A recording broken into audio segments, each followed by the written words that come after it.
कार्यक्रम के प्रायोजक हैं श्री मदन भाई रेखाबेन हुमड़, रूपेन प्राची हुमड़, अनगवीर आर्शवीर हुमड़, रिक्ता विशाल सेठी, आरिका अर्जुन सेठी। साथियों, मैं आप सबसे कहता हूं, आचार्य कुंद कुंद भगवान की मां कह रही है, बेटा अपने मान की मुद्रा को छोड़। अब छोटा सा बच्चा है, मुट्ठी बांध करके लेटा होगा क्या? मुट्ठी बांध करके लेटा होगा।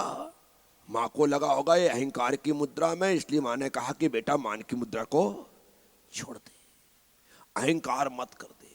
मां उसको बार बार चुटकियां बजा करके अपने ओर देखने के लिए कह रही होगी और बच्चा देख नहीं रहा होगा। तो हो सकता है मां ने कहा होगा कि बेटा मान की मुद्रा को छोड़ दे।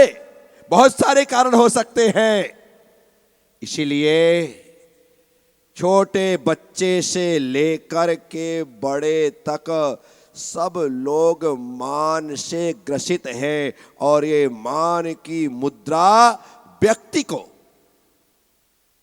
कहीं का नहीं छोड़ती। याद रखना, मान जो है, अहंकार जो है, वह मुर्दे की पहचान है।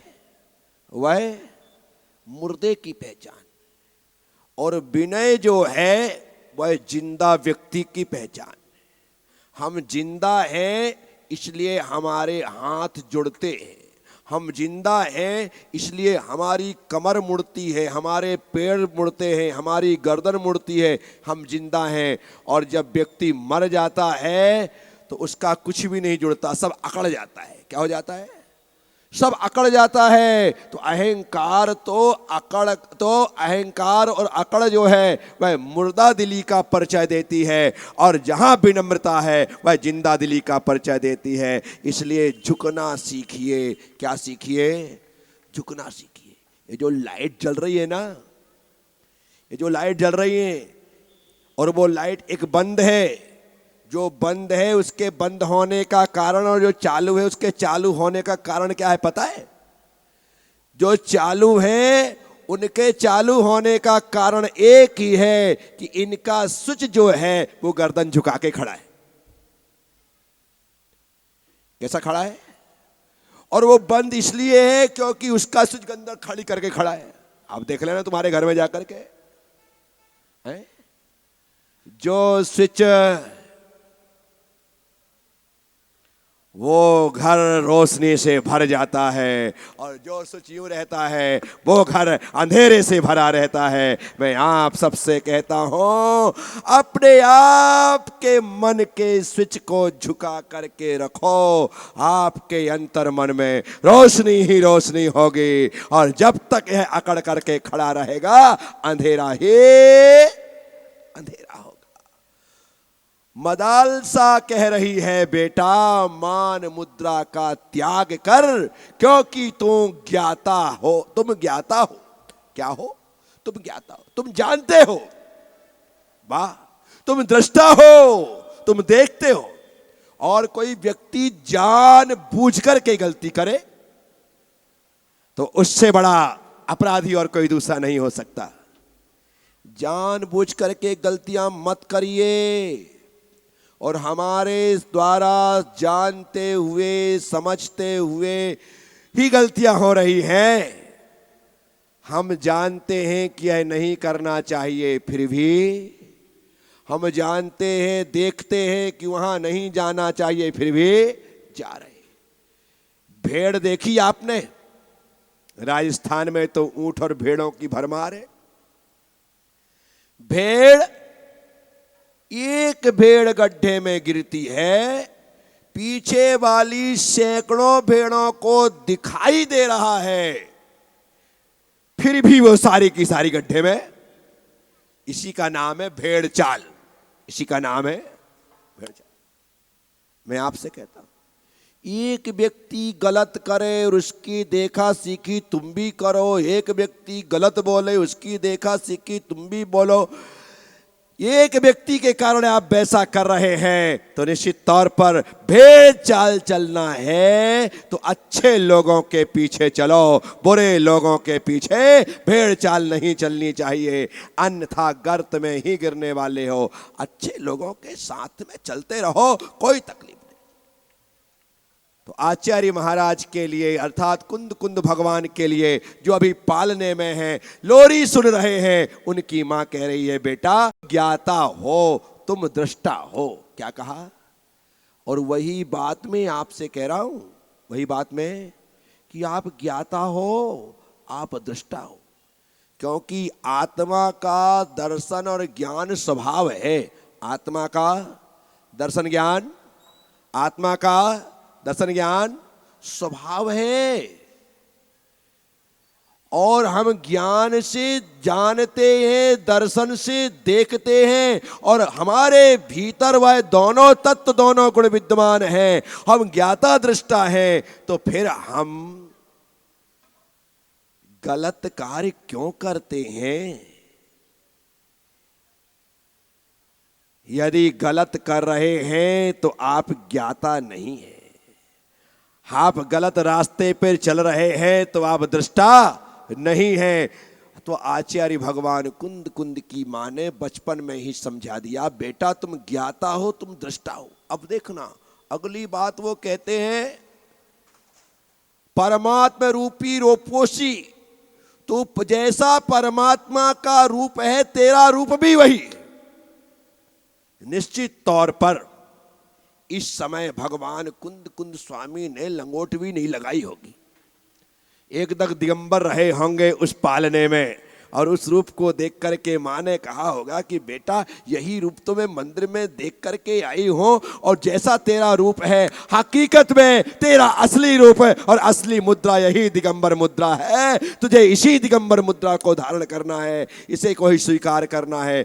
माँ ने बचपन में सिखाया, यही वजह थी कि 11 साल की उम्र में वह छोटा सा बालक मुनि पद्मनंदी अर्थात कुंद कुंद हो जाता है, सिर्फ 11 साल की उम्र में। कितने साल में?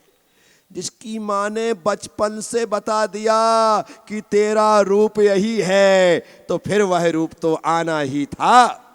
एक और आचार्य हुए जिनसेन स्वामी। कौन से? बोलो, हाथ जोड़ के बोलो। बड़े महान आचार्य हुए जिनसेन स्वामी। बोलो जिनसेन स्वामी। इन्होंने 8 साल की उम्र में मुनि दीक्षा ले ली थी। कितने साल में? 8 साल में। 5 साल की उम्र में गुरुदेव के साथ चले गए थे। 5 साल की उम्र में। इनके गुरु का नाम था वीरसेन स्वामी। इनके गुरु का नाम था। 5 साल की उम्र थी जिनसेन स्वामी की, और गुरुदेव ले गए। धन्य है वो माँ बाप कि जिन्होंने 5 साल के बेटे को गुरु के साथ पढ़ने के लिए भेज दिया। 8 साल की उम्र हुई, पढ़ाई पूरी हुई। वीरसेन स्वामी ने कहा, बेटा मैं तुम्हें सिर्फ पढ़ाने के लिए लाया था, अब घर जाओ। उसने कहा, मैं घर नहीं जाऊंगा, अब तो मैं दीक्षा लूंगा। तब गुरुदेव ने कहा, मैंने तुम्हारे पिता से सिर्फ शिक्षा की परमिशन ली थी, दीक्षा की नहीं, और तुम्हें दीक्षा लेना है तो हम दीक्षा की परमिशन लेकर के आओ। जिनसेन स्वामी घर जाते हैं, अपने पिता से कहते हैं, पिताश्री मेरी शिक्षा तो पूरी हो गई है, लेकिन जब तक दीक्षा नहीं होगी तब तक मैं शिक्षा को पूरी नहीं मानता हूँ। आप आज्ञा दे कि मैं दीक्षा ले लूँ। धन्य उनके माता पिता, आज्ञा दे दी, और वो आकर के 8 साल की उम्र में मुनि बन जाते हैं। यही वजह है कि जिनसेन स्वामी को अगर्भ दिगंबर कहा जाता है। क्या? अगर्भ। बोलो, सब बोलो। अगर्भ मतलब गर्भ से ही जो दिगंबर थे। कब थे? गर्भ से ही जो दिगंबर थे, अगर्भ दिगंबर। बोलो फिर से। जो गर्भ से ही दिगंबर थे, जिन्होंने कभी जीवन में कपड़े पहने ही नहीं, उन आचार्य का नाम है जिनसेन स्वामी, जिन्होंने आदि पुराण जैसे महानतम ग्रंथ की रचना की। धन्य वो आचार्य। तो कुंद कुंद स्वामी भी जब पालने में रहे होंगे तब कपड़े नहीं होंगे उनके पास, एक लंगोट भी नहीं होगी, इसीलिए तो माँ को कहना पड़ा, बेटा तू परमात्मा रूपी रूपोशी, तू परमात्मा के रूप वाले रूप को धारण करने वाले हो और अखंड हो। क्योंकि जो व्यक्ति गृहस्थ जीवन धारण कर लेता है वो अखंड नहीं खंड हो जाता है। क्या हो जाता है? जो बाल ब्रह्मचारी है वही अखंड जीवन वाला है। क्या है? जिसने शादी कर ली है उसे आप बाल ब्रह्मचारी नहीं कह सकते। क्यों? क्योंकि वो खंड हो गया। क्या हो गया? हिंदुओं में क्या कहते हैं? स्त्री पुरुष की बाम हस्त में रहने वाली है, इसलिए स्त्री वामांगी है। स्त्री क्या है? वामांगी है। आधा खंड हो गया। एक होने के बाद भी आधा शरीर स्त्री का, आधे शरीर पुरुष, खंड हो गया। इसलिए शादीशुदा को अखंड नहीं कहा गया है, बाल ब्रह्मचारी को ही अखंड कहा गया है। तो यहां पर मां कह रही है, बेटा तू अखंड है। इसका मतलब इस संसार के चक्कर में मत पड़ना। मैंने विवाह कर लिया, अब ऐसी गलती तुझे नहीं करनी है। छोटे से बच्चे को सिखा रही है मां। और फिर कहती है, गुणालयोसी, तो गुण का आलय है, गुण का आलय। अब देखना, इसमें रूप आया और गुण आया। क्या आया? और गुरु शब्द में दो ही अक्षर हैं, गु और रू। बोलो, गु और रू। तो माँ ने उस समय ही कह दिया, बेटा तेरे जीवन में गुण ही गुण है, अर्थात गुण का गु। और तेरा जो रूप है वह परमात्मा का रूप है, वह परमात्मा का रूप। तो निश्चित तौर पर तो जगत गुरु की तरह जन्मा है, उस रूप में आया है। मैं गुरु की डेफिनेशन बतलाते हुए कहता हूँ, जो गुण और रूप में परमात्मा जैसा है वही हमारा गुरु है। जो गुण और रूप में, जो गुण और रूप में परमात्मा जैसा है वही भगवान का रूप दिगंबर, भगवान का रूप दिगंबर है। और गुणों के वो खान हैं, तो जो उस रूप में है वही गुरु होता है। तो यहां पर गुण के भंडार हैं भगवान आचार्य कुंद कुंद स्वामी। फिर इसलिए उनसे मां ने कहा, बेटा जितेंद्रियस्त्वम, तुम जितेंद्रिय हो। कमाल है, छोटे से बच्चे को ये सब बातें बतलाना समझ की बात। और हकीकत तो यही है कि छोटा सा बच्चा जितेंद्रिय ही है। क्या है? क्या है?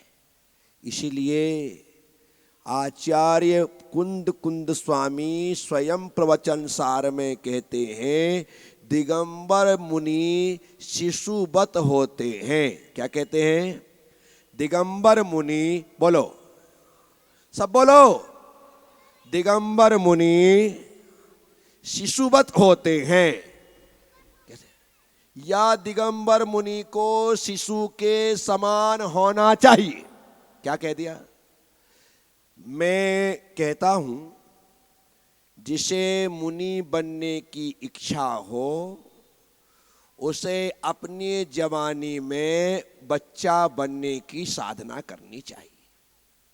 क्या? बच्चे बनने की। यदि तुम्हारे बच्चे बनने की साधना हो गई है तो अब तुम मुनि बन सकते हो, क्योंकि छोटा बच्चा भी नंग धड़ंग घूमता है और निर्विकार होता है। उसी प्रकार से दिगंबर मुद्रा के साथ सर्वत्र विचरण होता है, वह भी निर्विकार होना चाहिए। यदि विकार आ गया तो समझिएगा उसकी मुद्रा खंडित हो चुकी है। साथियों, साधु का बच्चे के समान होना जरूरी है। साधु का बच्चे के समान होना, तभी मैं सर्वत्र आ जा सकता हूं। मेरे मन का युवा जब तक नहीं मरेगा, मेरे मन का बुढ़ा जब तक नहीं मरेगा, जब तक मेरा युवा मन, बूढ़ा मन बच्चा नहीं होगा, तब तक मुझे मुनित्व का आनंद प्राप्त नहीं होगा। क्योंकि मुनित्व का आनंद जो है वह जितेंद्रिय बन करके ही संभव है। और जितेंद्रिय सिर्फ बच्चा होता है या बच्चा मन वाला होता है? क्या होता है? तरुणाई आ जाए तो अभी विकार पैदा हो जाए। स्त्रियों को देखकर, पुरुषों को देखकर, अच्छा रंग रूप देख करके मन में विकारों के पैदा होने में देरी नहीं लगती है। लेकिन मन बच्चा है तो फिर कितनी भी सुंदर स्त्री की गोदी में बच्चा जाए या काली कलूटी की गोदी में जाए, उसे कोई फर्क नहीं पड़ता है। माँ गोदी में ले, बहन गोदी में ले, चाची गोदी में ले, अड़ोसन पड़ोसन गोदी में ले, कोई टेंशन नहीं, उसके मन में कोई विकार। बस मैं आपसे कहता हूं, ऐसे निर्विकारता की जो साधना है वही जितेंद्रिय होने का परिचय है। और साधनामय जीवन इसी प्रकार की निर्विकारता चाहता है। तो भगवान कुंद कुंद की मां समझा रही है, कह रही बेटा तुम जितेंद्रिय हो, तुम्हें अपनी इंद्रियों के बस में नहीं रहना है, अपितु इंद्रियों को अपने बस में करते हुए जीवन जीना। साथियों, इतना अच्छा उपदेश भगवान कुंद कुंद को बचपन में ही प्राप्त हो गया। यही वजह रही कि उन्होंने बचपन में ही दीक्षा धारण कर ली। आपके बच्चे मुनि बने ना बने कोई बात नहीं, आपके बच्चे भगवान बने ना बने कोई बात नहीं, लेकिन उसे यह बोध तो देना पड़ेगा कि बेटा तूने जो जन्म लिया है वह अपने आत्मा के कल्याण के लिए लिया है। क्योंकि यह मनुष्य जीवन कल्याण के लिए होता है। बाकी भोग भूमि का जीवन है, बाकी स्वर्ग का जीवन है, वह भोगों के लिए हो सकता है। लेकिन मनुष्य की जो पर्याय है वह सिर्फ और सिर्फ आत्म कल्याण के लिए प्राप्त हुई है। इसीलिए आप सबसे कहता हूं, घर गृहस्थी के लिए आप सोचते हैं, संसार बचाने के लिए आप सोचते हैं, अपने कल्याण के लिए कब सोचेंगे? अपने आत्मा के कल्याण के लिए सोचो। ये जीवन आपको सिर्फ आत्म कल्याण के लिए प्राप्त हुआ है। इस जन्म में कर लिया तो कर लिया, अन्यथा ना जाने फिर कितने जन्म भटकने पड़ेंगे, कुछ नहीं कह सकते। इस कार्यक्रम के प्रायोजक हैं श्री मदन भाई रेखाबेन हुमड़, रूपेन प्राची हुमड़, अनगवीर आर्शवीर हुमड़, रिक्ता विशाल सेठी, आरिका अर्जुन सेठी।